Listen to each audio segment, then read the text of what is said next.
Steven Del Duca recently garnered some headlines for putting forward an idea at his party's annual general meeting. The Ontario Liberal leader said if he wins next June's election, he'll pass a new law allowing the province and all municipalities the right to change how they elect their politicians. Instead of first past the post, the way we do it now, Del Duca would offer what's called a ranked ballot system. What do we think about that? Well, let's find out. We're going to ask at City Hall in the nation's capital, Catherine Kitts. She's the Ottawa City Councillor for Ward 19, Cumberland. In Waterloo, Ontario, Anna Esselman, Professor of Politics at the University of Waterloo.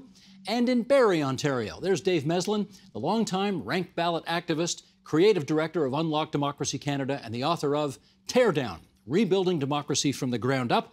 And it's great to welcome you three onto TVO tonight. It's great to have you here. I want to just run the risk of boring to death all of our viewers here by going through a bit of a comparison, because I don't want to assume everybody knows the difference between first past the post and ranked ballot. So, with that, Mr. Director, Sheldon Osmond, would you please bring up our fancy graphics as we go through this? Here's what we do now in our so-called first past the post system. When citizens go to vote, they make one choice. They vote for the one person they want to win the seat. Whichever candidate gets the most votes wins. But there is no requirement for the winner to have the majority of the votes cast. In fact, a couple of municipal elections ago in Toronto, a candidate named Kristen Carmichael-Greb took 17% of the vote and won. 17. There were a lot of candidates in the race. The vote split rather evenly, and despite having only 17% of the vote, she won. Ranked ballots, conversely, offer citizens multiple choices. You can vote for your favorite candidate. You can also vote for your second favorite and your third favorite, etc. And if no one gets a majority of the votes, in other words, 50% plus one on the first count, then you add in the second choice votes of the candidate who got the least number of votes. Still no one with a majority, then you add in the third place votes, and so on, until someone actually gets 50% plus one, the majority of votes.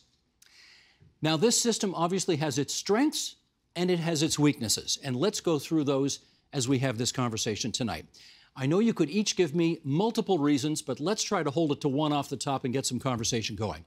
Dave, the thing about ranked balloting you like the most is what? Well, particularly, I like ranked ballots at the municipal level. We can talk in a few minutes about how it might play out provincially. I like the fact that it eliminates strategic voting. So under the current system, people will often vote not for the party they'd most like to see in power or the candidate they'd most like to have as mayor, but they'll often vote strategically because they're fearful that their vote might get wasted otherwise. That is mostly eliminated with the ranked ballot. Catherine, as you look at it, what do you think one of the strengths of this system would be? I mean, I definitely think having a strong mandate, having someone that has, 50% of the vote is definitely a positive.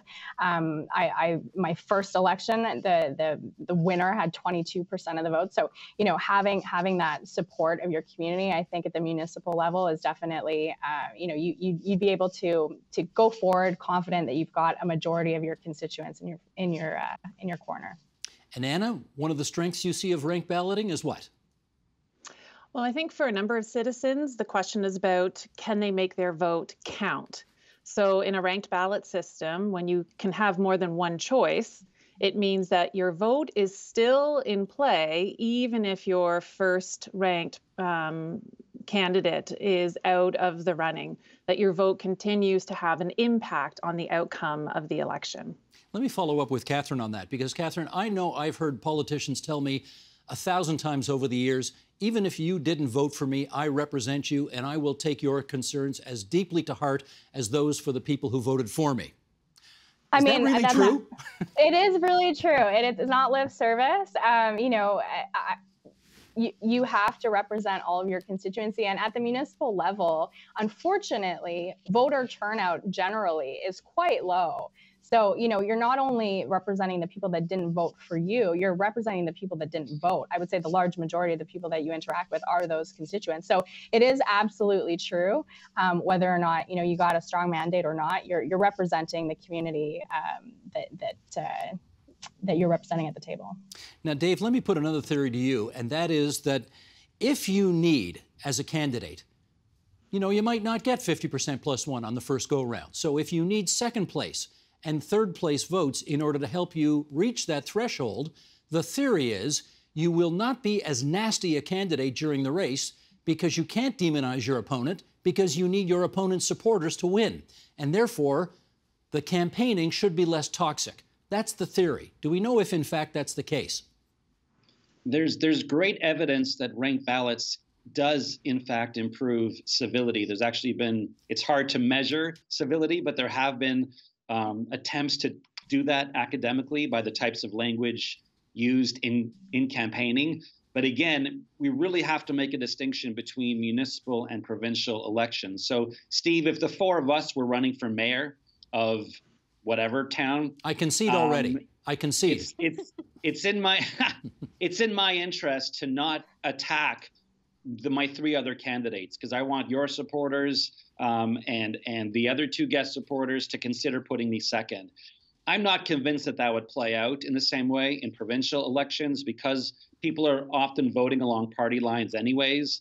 A conservative voter is most likely to put a liberal second, regardless of how nice the New Democrat is treating their candidate. So yes, I think we saw it in London, Ontario, which, by the way, was the first city in Canada to use ranked ballots in 2018. We've seen it across the US. I don't think we would see it necessarily next June at Queen's Park. Okay. Anna, how about your view on that? Any reason to believe civility would increase if we went to ranked balloting? Yeah, well, I agree with Dave, and there is evidence to show that that parties and candidates tend to be a little more civil, because when the rules of the game change, the behavior of the parties or the behavior of the candidates also changes. So other things that are important here is you don't have candidates or parties skipping homes. You know, when you have Catherine's sign on your front lawn, another candidate will still go up, which means there's a lot more outreach to voters. And in that case, then a candidate will actually see somebody else as, or that voter as, they're not necessarily, it's not that they dislike me entirely, they like her, but they could then also turn to me. And so I want to reach out to that voter, and I'm going to be civil. I'll talk nicely about Catherine, and then I'll say, and for your second choice, right, you can consider me as well. But I will note, in some of the places that we do have it, like in Australia, for example, in the lower house, levels of like political trust in institutions don't necessarily go up a lot. There can still be partisan rancor, as Dave notes. Parties themselves can still be quite partisan in their attacks. So when we think about trust and really trying to get people to engage in the democratic process, that doesn't always necessarily correlate directly with when we've changed to something like a ranked ballot. That's interesting. We're going to come back to that issue of trust later. But Catherine, I want to ask you, now in your last election, which was actually a by-election, 2020, I guess, you got elected in a by-election? Correct, okay. Yep. You did get more than 50% plus one of the vote when you won. You got 54%. So as it turns out, ranked balloting would not have mattered. You got it, majority of the votes, first time out in that election. If you thought you weren't going to reach that threshold, do you think you would campaign differently and do less demonizing of your opponents in order to ensure second and third and fourth place support?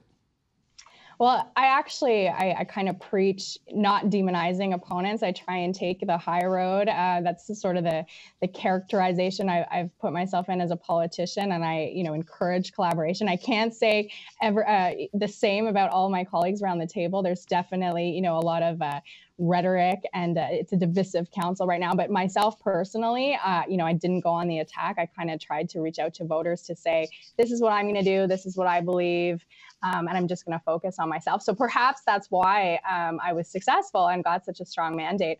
I definitely think that ranked balloting idea of toning down the toxicity that we see in current politics would definitely be a positive. just to play devil's advocate, I would say a counter argument to that, and something I would be concerned about, especially at the municipal level where we aren't a party system, is candidates not taking really strong stances on issues that they see to be controversial. Not to say that, or to tone down sort of the passion that's behind some of these issues that we discussed when we're campaigning. If you're trying to appeal to the general public, you might position yourself to sort of straddle a line more than taking a strong stance on important issues. Now, that's an interesting byproduct I hadn't thought about. Anna, do you know whether or not we have evidence in other places of say, candidates running a more milquetoast campaign because they're concerned about picking up second and third ballot support? Yeah, well, I mean, I think if we think about the median voter, in these kinds of ranked ballot systems, everyone's going for the median voter, where most people cluster. If you think about ideologies across a line, many voters cluster in the middle. So when we have first past the post, you can be a little bit more to the left and be a little bit more to the right. And if you find pockets of those support in ridings, right, or parts of your ward, in a municipality, then you can use those in a first past the post system to kind of drive your support just to get just that 17% or 18%, depending on how many are in the field. When you have a ranked ballot, you really are trying to converge much more on the center. So I think it does lead more to moderated positions or on issues. And it might mean that a candidate who could feel very strongly, it could be a couple of things. You could feel very strongly about environmental activism, and you'll be just a little bit less passionate about that if you're not sure that's what all voters think. At the same time, you might be really passionate about abortion rights or anti-abortion, and then you'll also ratchet that back. And so in some ways, voters may not always get a real insight into how that particular candidate feels about certain issues. But at the same time, I think sometimes we get that anyway. Dave, how concerned should we be about that? I mean, at the end of the day, Steve, ranked ballots or various types of runoff voting is the most common and normal way to elect municipal councils in the world. So really, we're just catching up with the rest of Western democracy. I mean, Robert's Rules recommends using a runoff. All of our political parties use ranked ballots to elect their own leaders. But again, if we're to compare it to a legislative election where you're electing a parliament, the only two countries you'll find in the world using that would be Australia for the lower house and Papua New Guinea. So you can't compare apples to zebras here. Ranked ballots are a fantastic reform for municipal elections, completely transformative. It can boost the types of people who run for office, including more women, people of color. It can increase civility, as we mentioned before. But if Steven Del Duca wants to take a real bold step towards reforming how we elect our provincial government, I would say that we can do better than ranked ballots. It fixes some problems. It creates other problems and amplifies existing problems. Okay, well, hold off on that for a second. I think we could do a lot better. Yeah, hold off on other ideas for a moment. I still want to get through this. Sure. Catherine, I'm going to ask you a very deliciously difficult and sticky question right now. Good. So here we go.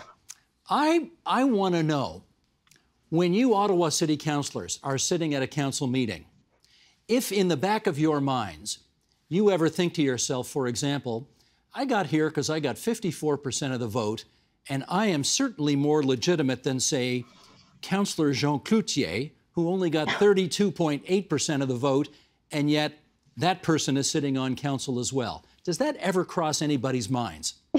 Poor Jean. No, it definitely doesn't. I mean, not for myself. I can't speak to everyone around the table. And I've actually never sat at the council table. I was elected in the pandemic, so it's been virtual only, which is kind of interesting. But no, I mean, I think there's so many variables that go into everybody's unique race. The first time I ran, I was unsuccessful in my first election in 2018. I came second. I lost by 264 votes. There's 17 candidates on that ballot. When I ran again in 2020, there was 9 candidates on that ballot. So, there's variables, I think, that impact with a first past the post system. where, what kind of mandate you get. There's also the incumbent advantage as well. In both of those scenarios that I just described, there was no incumbent, so the race was wide open. So I don't think it's necessarily fair to disparage your colleagues if they didn't get a healthy mandate. But it's certainly, I can speak to having received, a healthy mandate of over 50%. It's something I really did take to heart. And it really gave me the confidence that, okay, I've got widespread support in this community, and now I'm ready to go to work for them. Well, I'm going to pick up on that issue of legitimacy, and I don't mean to pick on Councillor Cloutier, who I'm sure was the #1 choice, after all, under the current rules of the people in Alta Vista. And even though only got 1/3 of the votes, got the most votes. And so Councillor Cloutier is on council. But I want to go back to that example, Dave, that I gave earlier of Kristen Carmichael Greb, who won with 17% of the votes in the constituency, actually just across the road from this studio. Do you think it's possible that people on City Council, as they met and looked around the council table at each other, thought to themselves, 17% and you're here? Is that, do you have as much legitimacy as, say, the person who won with 2/3 or 3/4 of the votes? What do you think? Perhaps.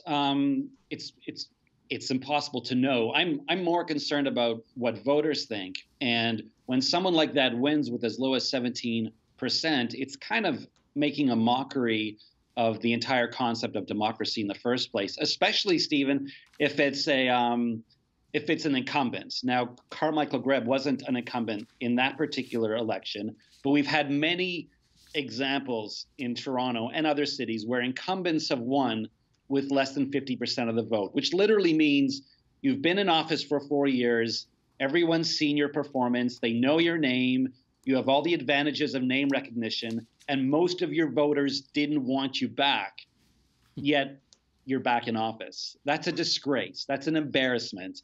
And I think we should raise the bar, and that's why ranked ballots should be used in every municipality for local elections. And again, I want to be clear, I'm not picking on Carmichael Greb. She won fair and square according to the rules that we have in place right now. It's first past the post, and she came first. But, okay, I'm going to take this, Anna, to the next level, which is, and you've talked about the fact that turnout during municipal elections is not great to begin with. Carmichael Greb got 17% of the votes of the 55% of people who voted in that election. So, in effect, she got a council seat with 9% of the votes of the people in that constituency. 9%. Now, again, not her fault, nothing necessarily that she can do anything about. But, Anna, in your view, if you're sitting on City Council, having been elected by 9% of the eligible voters in your constituency, do you have a legitimacy problem? Yeah, so I think I'll push back on this legitimacy problem sort of assumption, in the sense that even if you have 17 people running, so I take that as there are 17 citizens who are interested in standing for office. So that alone means that there's buy-in to that system. And you've got a really pretty, I guess you could say, healthy competition.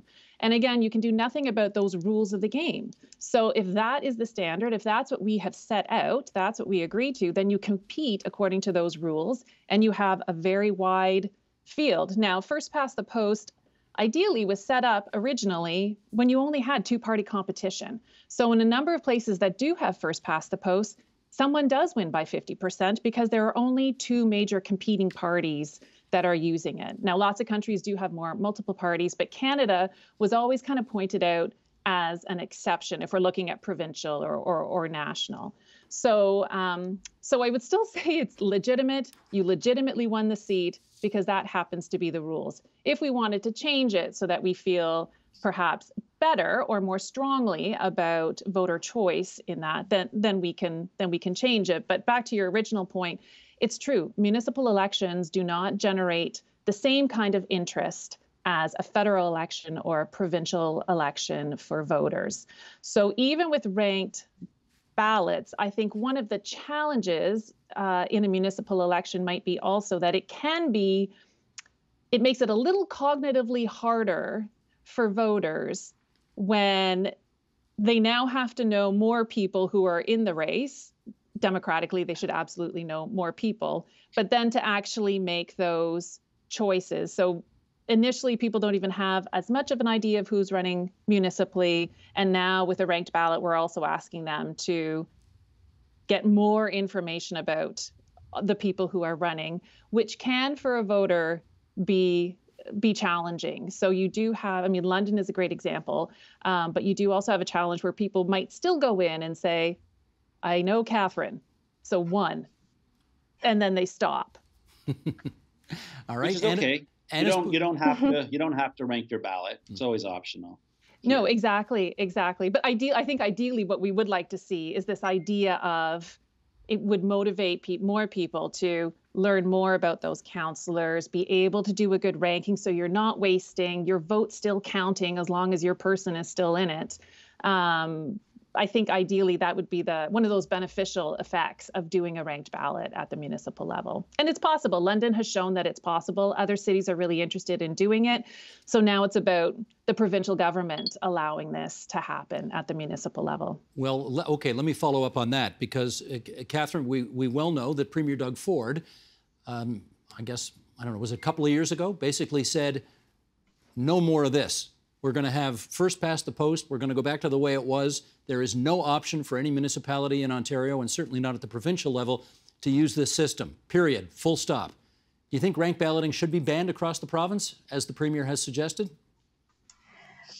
I mean, I would like to engage more, I guess, with locally on the issue. I haven't really had the chance, you know, and to see what the feelings are from. I know there's a couple local groups.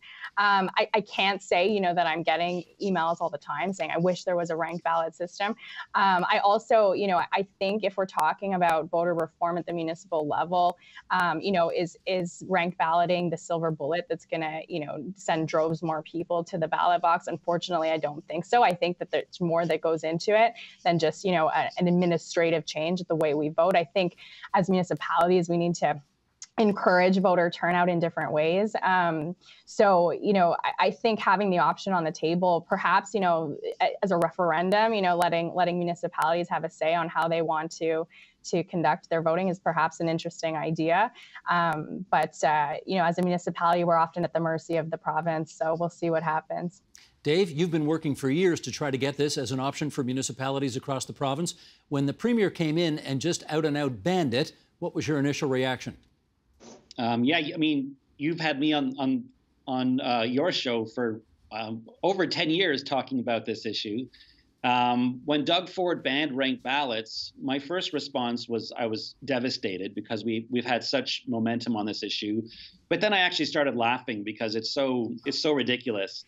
He was elected leader of his party with a ranked ballot, so he uses ranked ballots. And the Conservative government is supposed to be the kind of government, the party that believes in small government, that, you know, we shouldn't interfere.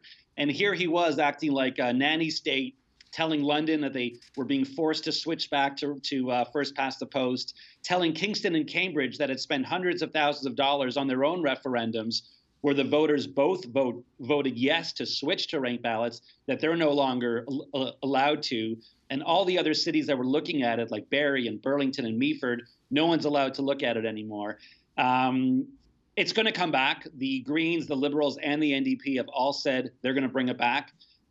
Which I think is fantastic. And ranked ballots will start arriving at city halls across Ontario within the next few years. So Doug Ford can slow down history, but that's the most he can do. He can't interfere with this inevitable reform, which is arriving on our doorsteps. Well, let me pull a chapter out of Anna Esselman's playbook here and say, I'm going to push back a little bit on that, Dave. and here's what I mean. Gosh, how long ago was it? 15 years ago anyway, Dalton McGuinty promised a citizens' assembly to take a look at the way that we choose our politicians. They put a great deal of effort into getting one person from each riding across the province to come to a citizens' assembly, discuss and come up with a new formula for the way we would elect people. It was widely rejected. Justin Trudeau, I don't have to tell you, promised proportional representation and a new way of electing politicians before the 2015 election. That was one of the first promises that bit the dust in his first term. And now we have yet a third Liberal leader, Steven Del Duca, saying that if he wins a majority government next time out, this will happen, take it to the bank, or I will resign. Okay, Anna, why don't you come in here and tell me whether or not Liberal leaders are a bit wet on this issue? Yeah, it's. I remember with the Dalton McGuinty's with the Citizens Assembly, which was a wonderful exercise. But afterwards, when the Citizens Assembly had made their decision, there wasn't a whole lot put into promoting the change, for the election when it was on the ballot. There wasn't a lot of momentum behind it, which sort of made you think maybe the parties, or the government didn't want it in the first place.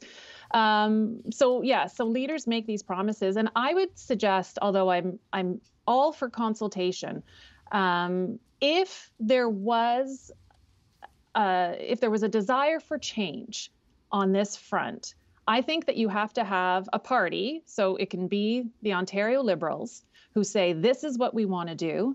If we win the next election by whatever plurality, because this is how the system is set up, we will do this. And by doing that, it means we will pass a law, we will amend the law so that this is a possibility.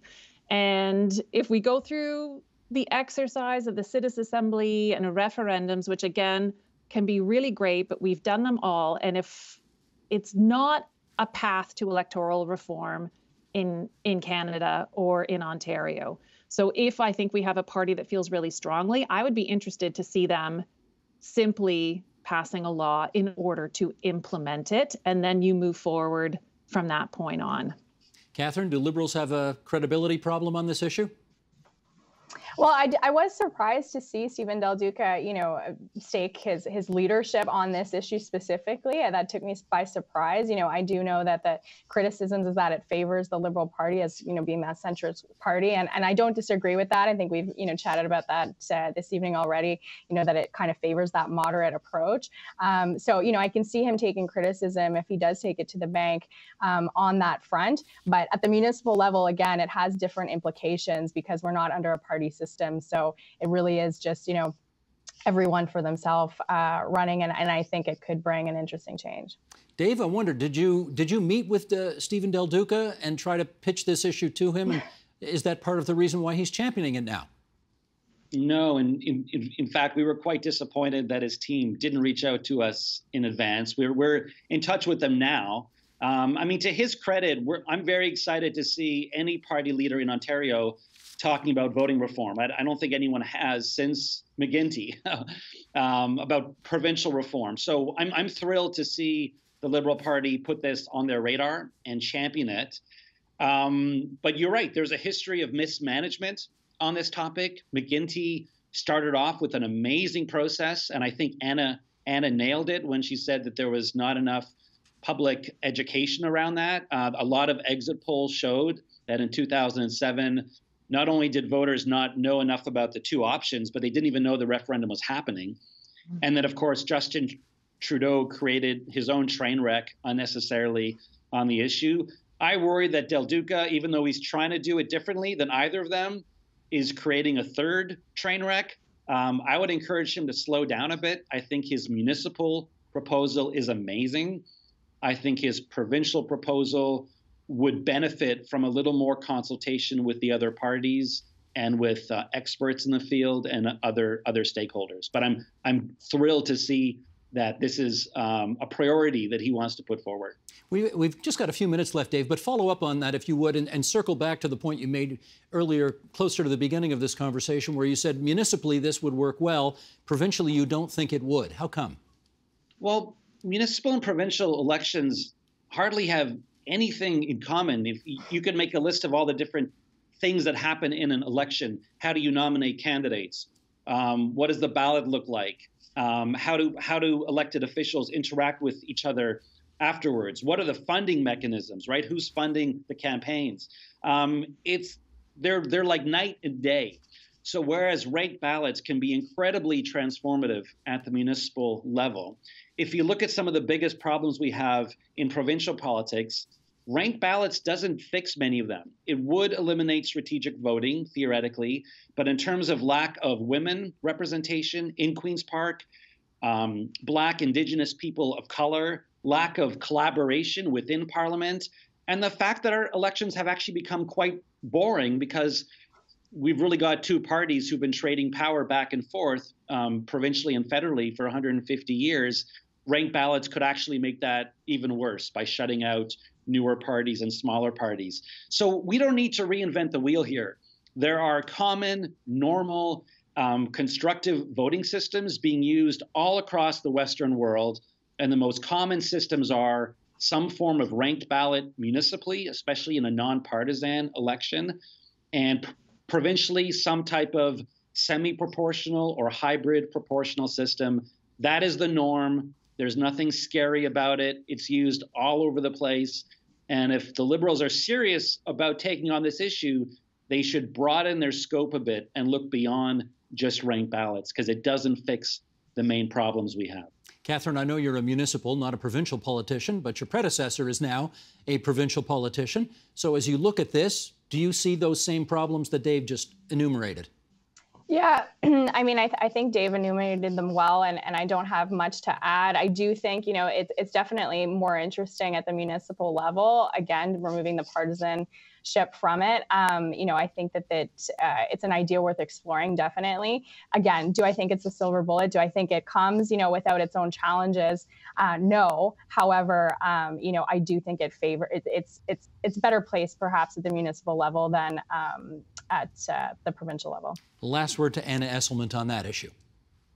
Yeah, I think what I'd say there is the beauty of having multi-level governance where you have federal, provincial, municipal is that there's always a level for experimentation.